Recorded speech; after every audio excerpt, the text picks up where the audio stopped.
Good morning, Mets fans, and welcome to a Monday edition of Driving with Mr. Met. I am Mr. Met, and I think I'm going to start adding the date to this little intro when I do it, because I'm doing videos less and less frequently. It's a little easier to stick with the day of the week when there's actually games every day, but now that there's not, I'm going to start saying the day of the week. So it is Monday, November the 11th, and I'm going to talk today about this week in baseball. Not really anything directly Mets related, although a couple of the topics will. The main topic is going to be focusing on the awards that MLB will be handing out, starting this evening with Manager of the Year and working its way through to Thursday when the MVP is awarded. I'm, of course, as most of you are, going to be most interested in what happens tomorrow night and Wednesday night when the Rookie of the Year and Cy Young awards are distributed to Mets. But we'll get to that in a little bit. I'm going to talk about that on today's show and preview the week to come. I have to say it's kind of amazing that the Mets are probably going to get 50% of the awards, the major awards that MLB is going to give out. Last week, Pete Alonso was snubbed for the first time in his career. Freddie Freeman earned the Silver Slugger at first base in the National League over Alonso. You could argue that Freeman deserved it. Freddie's going to be in the MVP discussion as well, but I'm going to get to who I think are going to win the awards. I had broken these down about a week and a half ago, and between travel and just not really having the time, I didn't get to really record anything in a week.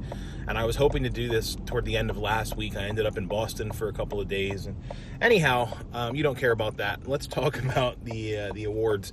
Tonight, things kick off with Manager of the Year. And then tomorrow, Rookie of the Year, Wednesday, Cy Young, and Thursday, MVP.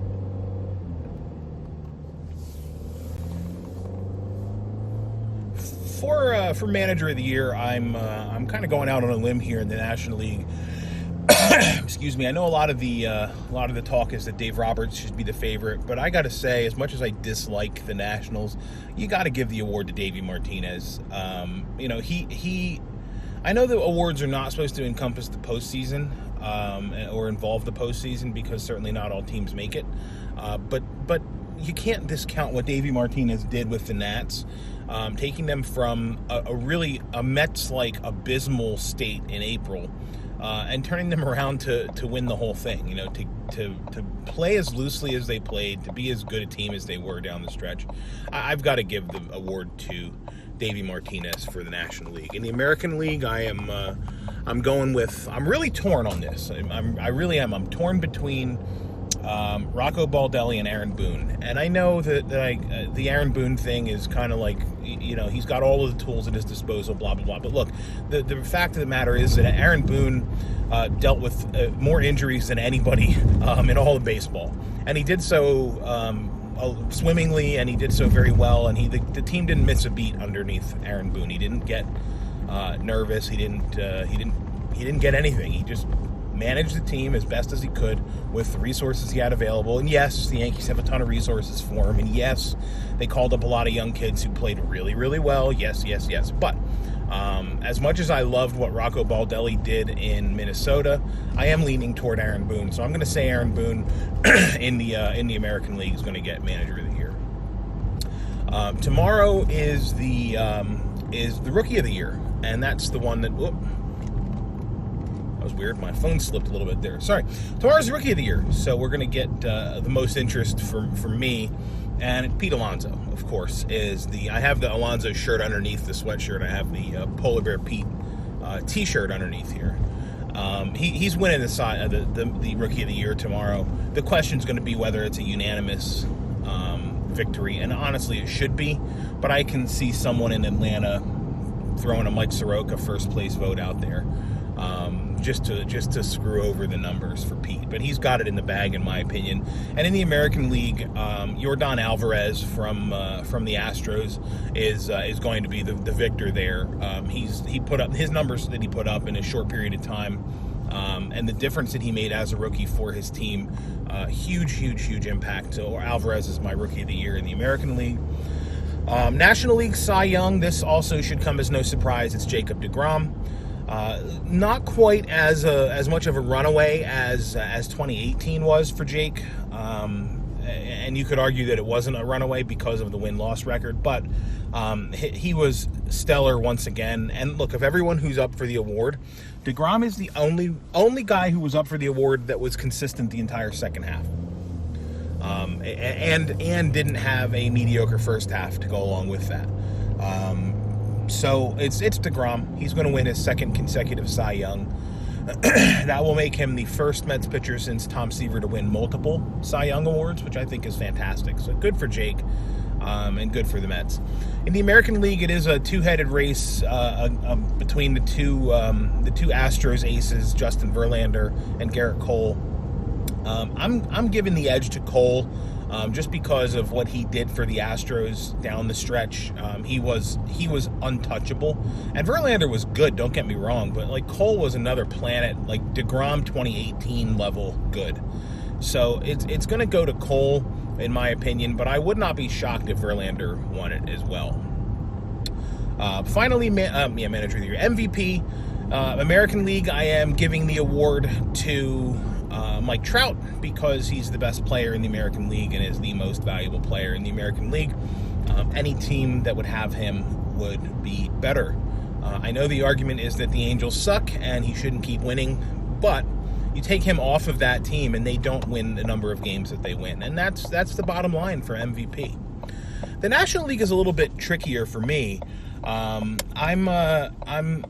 giving the award to Cody Bellinger. That's my choice, just because of the season that he's put together, not just offensively, but also his defense comes into play for me for MVP. Christian Yelich and the whole Yelly and Belly thing at the All-Star break.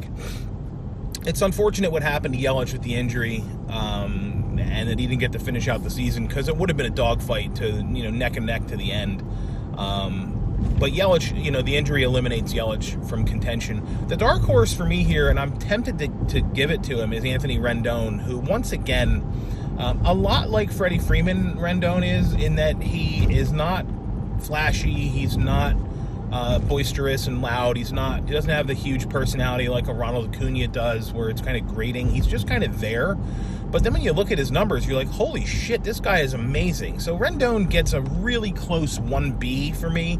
But I'm still giving the award overall to Bellinger. So let's see how I do with these predictions. I think I'm going to be 8 for 8, but we'll see. The other thing I want to chat real quickly about is what's happening the rest of this week. In baseball, the general manager meetings begin today. So we'll see Brody Van Wagenen hobnobbing with other GMs this week. Among the topics, I think, are going to be Zack Wheeler. And that's kind of the number one question to answer. Are the Mets out on Zack Wheeler? And I don't think the Mets can answer that question. Only Zack Wheeler can answer that question. And I will say this, there's one thing to look out for. I do think there's a possibility that Wheeler might accept the qualifying offer. And here's the reasoning behind that for me. You look at who else is on the free agent market right now. Guys against whom Wheeler is competing. Cole and Strasburg. All right, they're both ahead of Wheeler, which means Wheeler's going to settle with the third best team, or the team that puts up the third most money, or is willing to spend the third most money. Is that what Wheeler wants? I don't know. I can't really answer that question. What I do know is that Wheeler could wait a year, accept the Mets QO of $17.9 million or whatever it is, $18 million, and bank on himself to put up another fantastic season and be a free agent next year. Which will be interesting. I don't know how that's going to play out. So we're going to watch that closely. I think that's the topic at the winter meetings for me. Other than that, I'll keep an eye on things from abroad. I'm going to be away this week.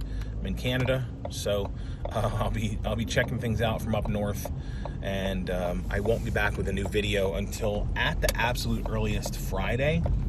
It is possible that I'm back on Friday if there's news to cover. But until either Friday or early next week, thanks for watching. I appreciate it. As always, you can follow me on Twitter at Mr_Met. And let's go Mets, Pete, and Jake.